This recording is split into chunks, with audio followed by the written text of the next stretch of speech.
Now listen to the tape and answer questions 1 to 6. How can I help you, sir? Hi, I'm interested in renting an apartment in your building. Can you show me around inside? Sure, my pleasure. Do you know what kind of apartment you're looking for? I'm thinking of something for my best friend and I.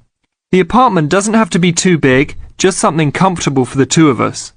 I'm looking for a kitchen, 2 bedrooms and a bathroom, just something simple. Okay, well, let me show you what we have to offer. We divide our apartments into 3 categories. There are standard apartments, upgraded standard apartments, and luxury apartments. Please follow me. This apartment just went up for rent yesterday. The old tenants moved into a larger one. This apartment is what I call the standard apartment. It's small, but has everything you need. The kitchen comes with a refrigerator, an oven, and a stove. There is 1 bathroom with a shower, but no bathtub. The rooms are a good size, and both have their own closets. The living room has enough space for a couch. We will provide a television for you. These apartments are very popular with students because they're affordable and practical. Right now, we are renting these out for only $1,000 a month. I think this is a little bit on the small side. There's no space for a dining table or even for an extra desk. We will both need room to study. If there are guests over, we hope to be able to have a dining table big enough for at least 4 people. Do you have anything slightly larger? Maybe just an apartment with a bigger living room? Well, let's take a look. Right now, we also have an opening for a luxury apartment. This apartment is larger. It has 3 bedrooms, and all 3 are larger than the last one. And there are 2 bathrooms, and all have bathtubs. The kitchen is also larger, and come with an additional dishwasher and freezer. The living space has plenty of space for a dining room. How much is the rent on these apartments? These are more expensive, usually in the $2,500 range. Don't forget that there is an additional bedroom, so you could find another roommate to lower the cost. I think that's a little bit on the expensive side. We don't really have the time to find another roommate, so it's probably better to stick with the 2-bedroom places. Is there anything between these 2? Come with me. I can show you this apartment right now. But there are people living in it.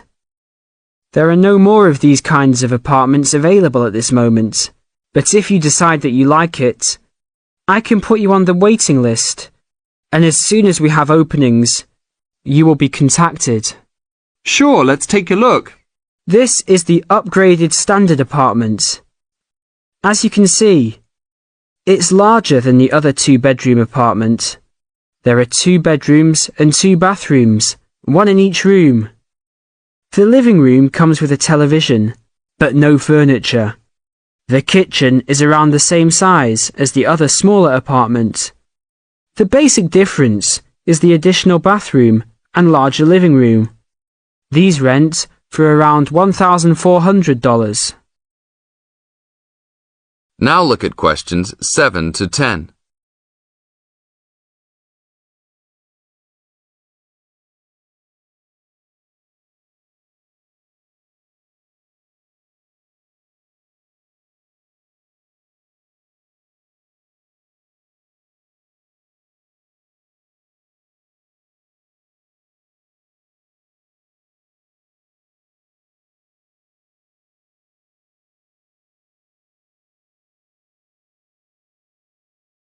Now listen to the tape and answer questions 7 to 10.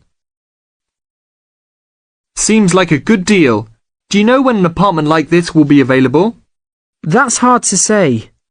I know these people who live here right now should be graduating soon, so they might be moving out. Well, I guess I'll put my name on the waiting list. Hopefully there'll be an opening as soon as possible. That sounds like a good plan. I will notify you as soon as we have vacancies. You will have to leave us some information and a student identification number. Sure, no problem. My full name is Robert Jack Browning. Could I have your age, please? I'm 38. Your major? I'm studying biology. How about naming some of your hobbies? Fishing, golf, watching movies, and spending time with my family. Sounds like a good life. What is the price range of the apartment you are looking for? Somewhere between $1,000 to $1,500. Your student identification number, please? QS 45890. Could you repeat that? QS 45890. Lastly, could you leave us a phone number? Okay, it's area code 236-580-2287. Thank you very much. I will give you a call as soon as possible. That is the end of part 1. You now have half a minute to check your answers.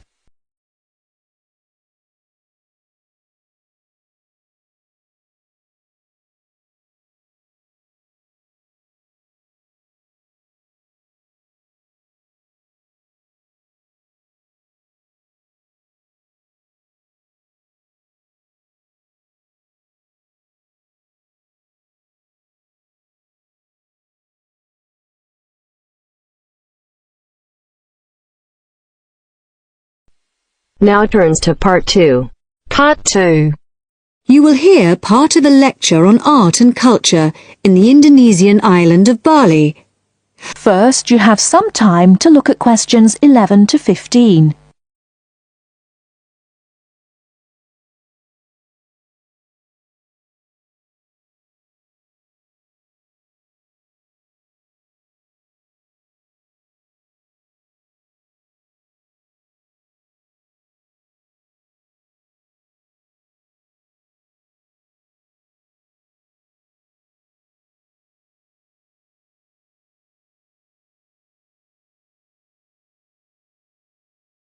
Now, listen carefully and answer questions 11 to 15.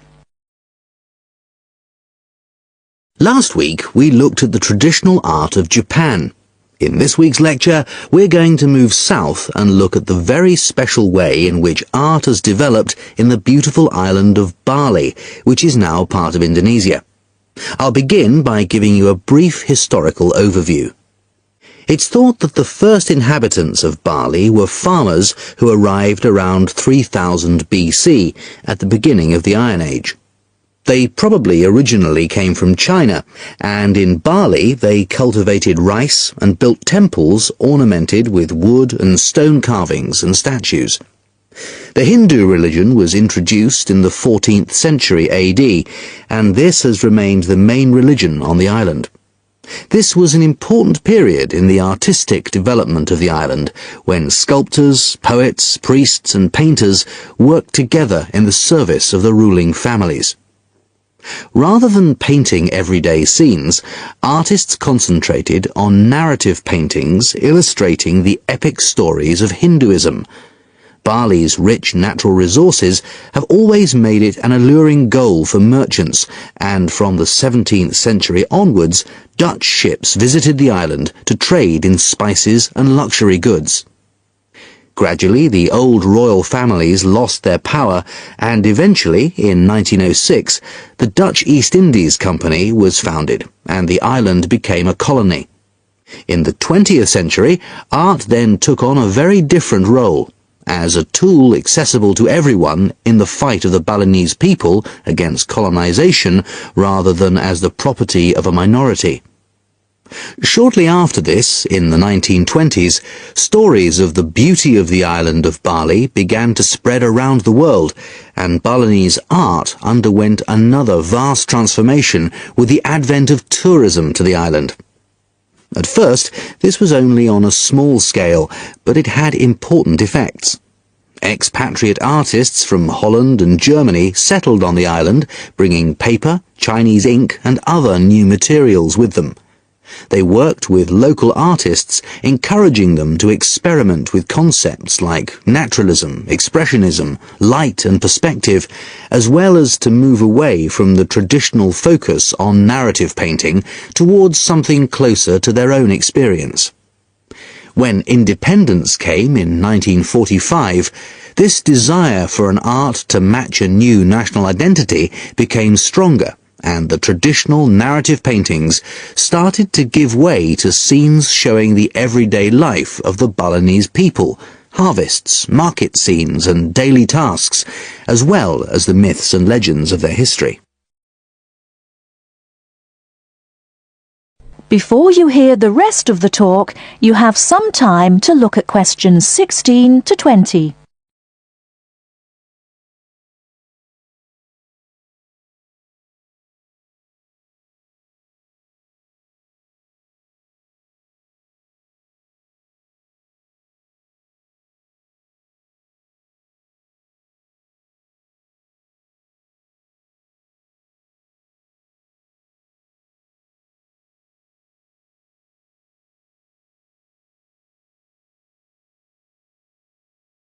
Now listen and answer questions 16 to 20. Many of the features that give this art its special place in the world today can be traced back to these historical roots. One feature that is rooted in the events of the last century is that today in Bali, the production and the appreciation of art is not restricted to a minority. In fact, there is a famous saying that in Bali, everyone is an artist. And it's not considered that to make art or talk about art, any formal training is needed. Art is just produced as part of Balinese life. Even fruit salad is served with flowers strewn on top. One factor which has contributed to this productivity is Bali's fertility. Over the centuries, the rich soil and the fact that food and shelter are readily available has given the islanders the leisure to develop their arts. While painting, sculpture, carving and music have traditionally been the province of men, women have channeled their creative energy into making lavish offerings to the gods with spectacular pyramids of flowers, fruit and cakes offered at the temples on festival days and celebrations. All these kinds of art still have close links with the religion of the people and are something that people do on a daily basis. Another special characteristic of art in Bali is that it is not generally seen as an individual pursuit. In the West, art is often carried out by the artist on his own, reflecting his own individual worldview in the hope of achieving personal wealth and fame. For Balinese artists, art is something that's done as a group, and many artists may participate in one piece of work. And Balinese art is not restricted to temples and offerings. It decorates objects such as jackets, motorcycles, hotel menus, and so on. But perhaps the most significant characteristic of Balinese art, and one that distinguishes it most from the art of the West, is to do with its expected lifespan. Carvings are made in soft stone, which is gradually destroyed over the years. The humid climate rots paper and cloth paintings. The magnificent offerings of fruit and sweets are eaten. Wooden statues are destroyed by insects. But Balinese artists accept that their work is ephemeral, not permanent, and instead of slavishly preserving the originals, they produce new art. And all this rebuilding, renovating and replacing means that the island's art continually evolves and perpetuates itself. That is the end of part 2. You now have half a minute to check your answers.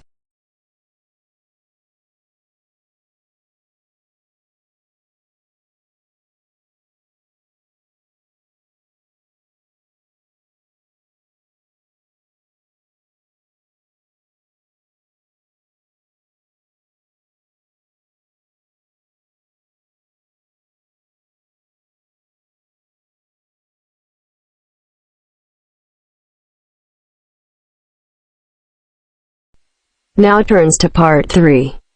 Part 3. You will hear part of a radio program about do-it-yourself house painting. First, you have some time to look at questions 21 to 24.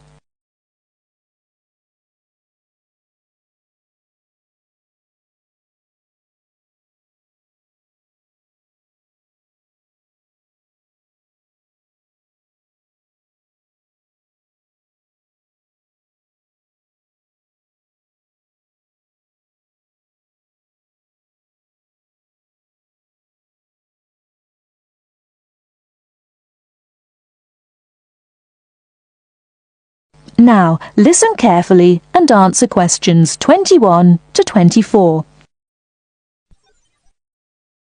Good morning, everyone, and welcome to our weekly series on home improvements. Today's program is about do-it-yourself house painting. There's never been a better time for people who like to do their own interior house painting.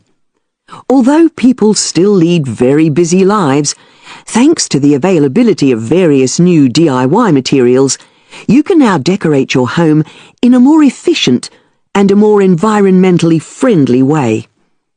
In 2009 alone, approximately 53 million litres of the paint that was sold in the UK were left untouched. That's enough to fill 21 Olympic-sized swimming pools. It's easy to overestimate how much paint you'll need to decorate your room if you use guesswork. And if you know exactly how much paint is needed, you avoid unnecessary waste. There are automatic paint calculators available now. Most of the major paint manufacturers provide them. Look on their websites or just Google paint calculator and see what comes up. Then simply measure the circumference and height of the room in metres, enter this into the calculator along with the type of surface you're painting, and it will tell you how many litres of paint you'll need. But if you do end up with leftover paint, you can donate it to an organisation like Community Repaint. They will take the paint from you and redistribute it to local charities and voluntary organisations, so it goes to a good home. You can find more information about Community Repaint on communityrepaint, all one word, .org.uk. Before you hear the rest of the talk, you have some time to look at questions 25 to 30.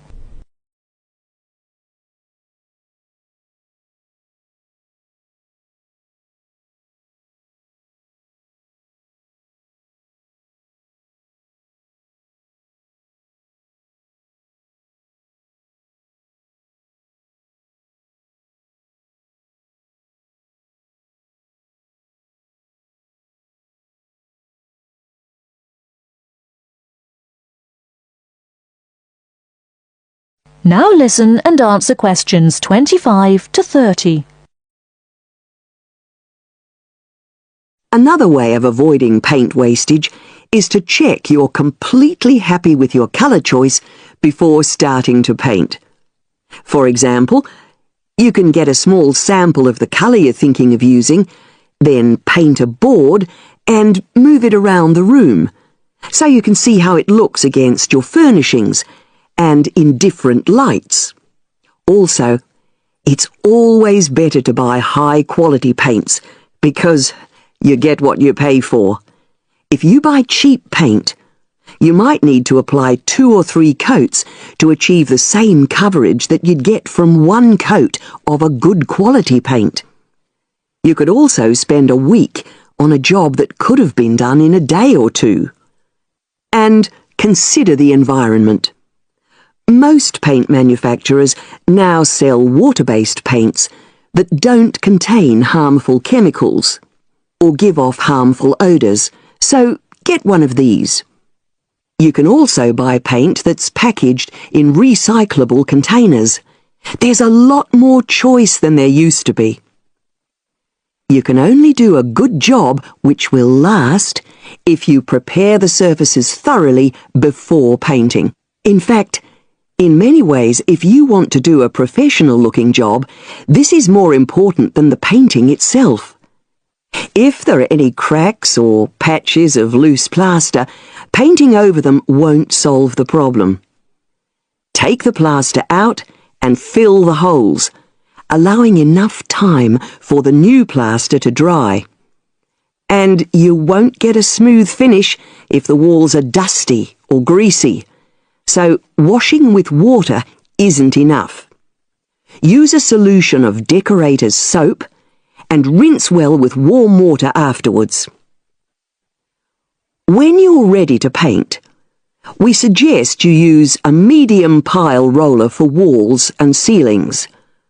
A lot of people tend to use short pile rollers, but these give a patchy finish, and that wastes paint and time. Similarly, long pile rollers can create a thick textured effect, which looks messy. The same goes for brushes. The stronger the bristles, the easier they are to wash and reuse.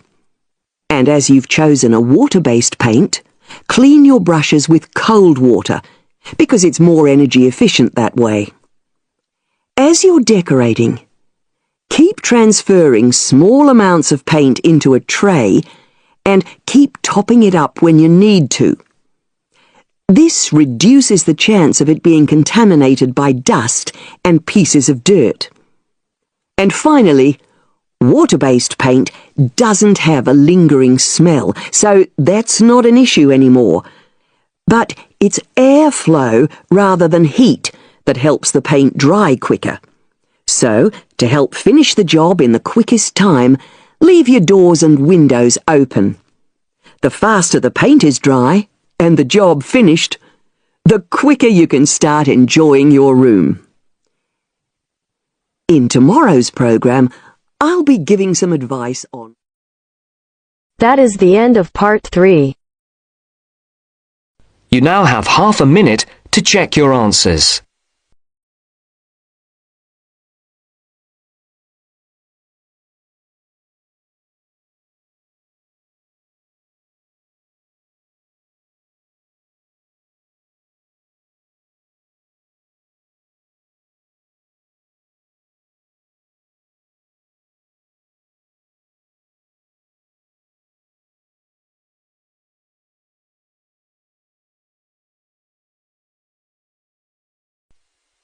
Now turns to part 4. Part 4. We're going to hear a talk on wild rice. First, you have some time to look at questions 31 to 40.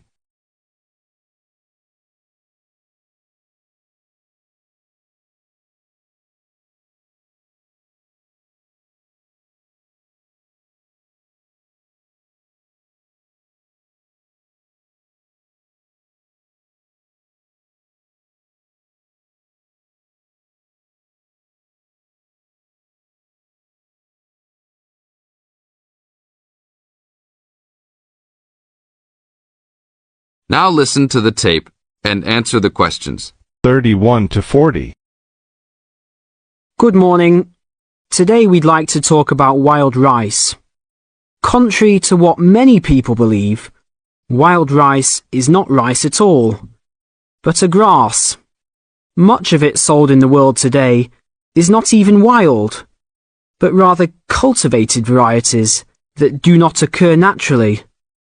Wild rice is really an annual aquatic seed found mostly in the upper freshwater lakes of Canada, Michigan, Wisconsin, and Minnesota in North America. Indians gathered wild rice before any explorers set foot on the North American continent. Early explorers were greatly impressed with the strength and hardiness of the woodland Indians, and attributed their vitality to their ample servings of wild rice. Wild rice can grow in water as shallow as 3 or 4 feet along marshes and muddy waters. A tall plant, it grows to a height of 8 to 10 feet. with a long flower cluster that reminds one of a narrow broom. The grains in their husks on the tall stalk look somewhat like oats. Truly wild rice is a challenging crop to grow. Even today, it's very susceptible to failure due to weather conditions. If a heavy windstorm comes along just before harvesting, the seeds can be blown into the water, ruining an entire crop. Harvesting at just the right time becomes a matter of beating the birds to it, since wild rice is considered a delicacy by many birds living in the area. Other challenges include insects, disease, poor drainage, and high waters. If the grains are too green, they are difficult to thresh or beat out of their husks. If left on the plant too long, even a few days too long, they fall off the plant into the water. Airboats have brought about recent improvements in commercial harvesting of the wild rice, while newer techniques for parching, winnowing, and hulling have been a help in saving time and labour. Still, it takes about 3 pounds of grass seed to yield 1 pound of wild rice. Buyers should be aware of 2 types of wild rice, gathered and commercial. Foraged or hand-harvested wild rice is gradually being pushed out of the market by hybrid commercial varieties. Hand-harvested wild rice makes up less than 20% of the market today. Heirloom varieties of this foraged grain still exist. In fact, it is the only heirloom grain sold commercially. However, package labels can be deceiving. Though the label may read Indian harvested or organic, the product may be hybridized wild rice placed in freshwater lakes and gathered by Indians in airboats. Hand-harvested, organic, and from the Great Lakes region is the real thing, with superior flavour and aroma, but it may be difficult to find. Though wild rice is one of the most expensive grains, it goes a long way. Some say that 1 pound of the grain can feed 30 people. To compensate for its high cost, try combining wild rice, half and half, with brown rice. For a truly colourful presentation, try 1/3 of each: white rice, brown rice, and wild rice. That is the end of part 4. You now have half a minute to check your answers.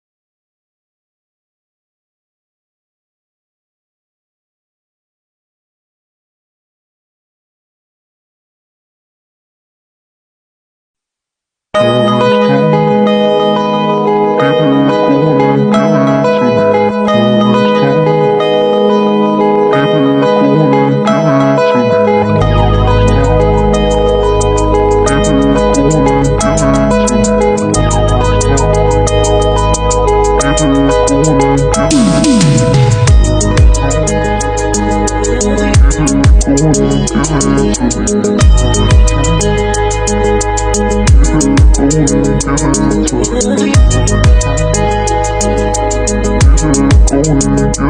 it to me.